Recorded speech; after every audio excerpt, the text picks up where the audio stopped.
Braden, come on up. This is Braden. He's amazing.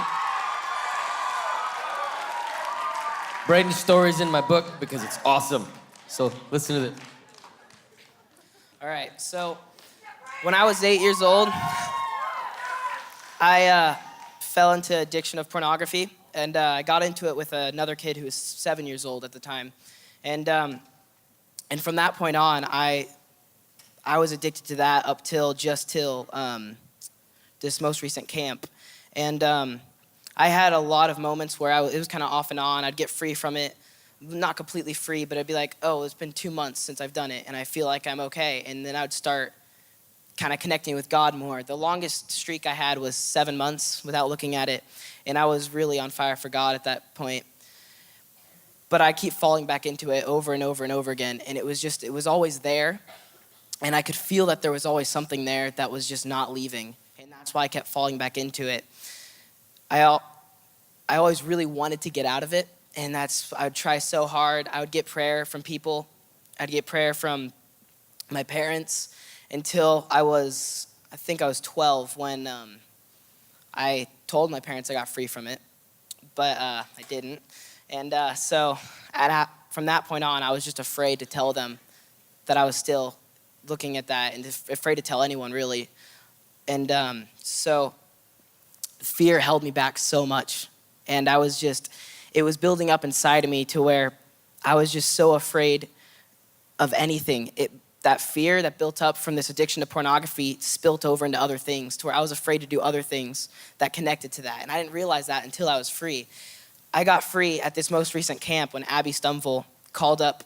She had a little altar call for people who didn't feel that they were worth it, didn't feel like they were worth God's love, and I didn't feel like I was worth God's love because I was being hypocritical all the time. And I would tell people how they should get free from it, and I'd try to help people get free from it, and I would be super hypocritical because I would always be looking at it. There was one point where it was so bad for about a year where I was looking at it up to 3 times a day. And that was about a year that was just so dark in my life that spilt over on other people. My darkness did, and that's definitely not what you want. I mean, it was so bad to where I would be afraid to go to bed afraid to go to bed in someone else's room than my mom's, because I thought, I might get up in the middle of the night and go look at it. But I thought, if I sleep in my parents' room, then they'll wake up if I try to get out. And so it was just so bad. And but when Abby Stumvel called up people who didn't think they were worth it, I jumped up and I tried to bring that into the light. And it was the first time I've ever done that, try to bring it into the light. And I was worshiping, and what I thought was a youth leader came up behind me and hugged me and said that you don't need that. And physically, what I saw come out of my heart was just this dark spirit. It was so thick, and it was like a very dark purple came out, and I just saw it. It came out of my arms, my heart, my chest. It just came out, and I felt so unrelieved because I felt empty. Because it became where it was more than just an addiction, it was part of me.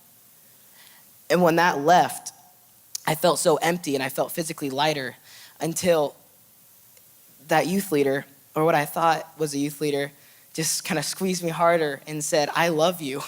And then I saw this bright gold white, just amazing something else come in the same way that came out, and I felt heavier than I did before, but it was in a good way. It was that the love of God was so much heavier than shame and guilt and condemnation.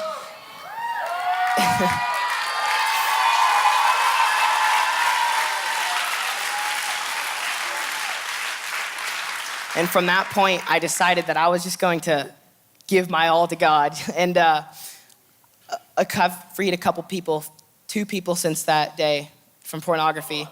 And that's been so great. And something I've really realized that fear does is that fear is a great comforter. Fear will comfort you like nothing else except for God.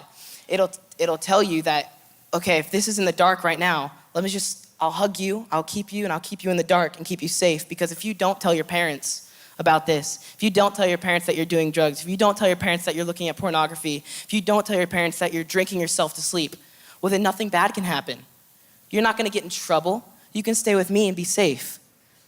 But what God does is he takes that, hugs you and says, I'm gonna be with you when we bring this into the light. And I'll keep you.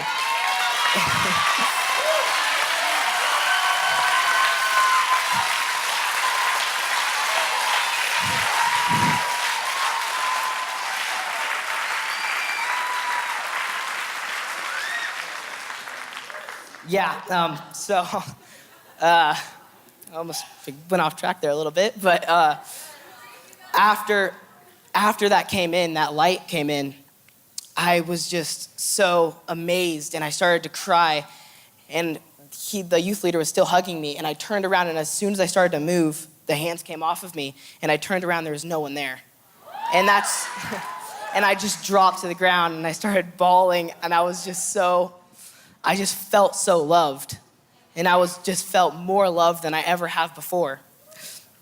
And I felt safe too. I felt safe from the spirit of pornography.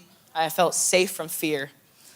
And that was the first time that that spirit of fear, which I never recognized before, felt like a threat. It never felt like a threat to me before, and I never realized that it was a spirit of fear that was holding me back. And what happens when I got this when I was out there praying with them, if you turn on a light in the dark, all you can see is that light and what it's shining on is all you can see. But when you go into the light, when you bring that flashlight outside and you turn it on, you can't see anything anymore. It's gone. And that's how it is with your sin and your shame and your fear. When you hold that in the dark and you turn it on, all you can see is that. That's the only thing you can focus on, is that fear, that pain, your sin. It's all you can see. But when you bring it into the light and when you shine God's light on it, it disappears. Yeah.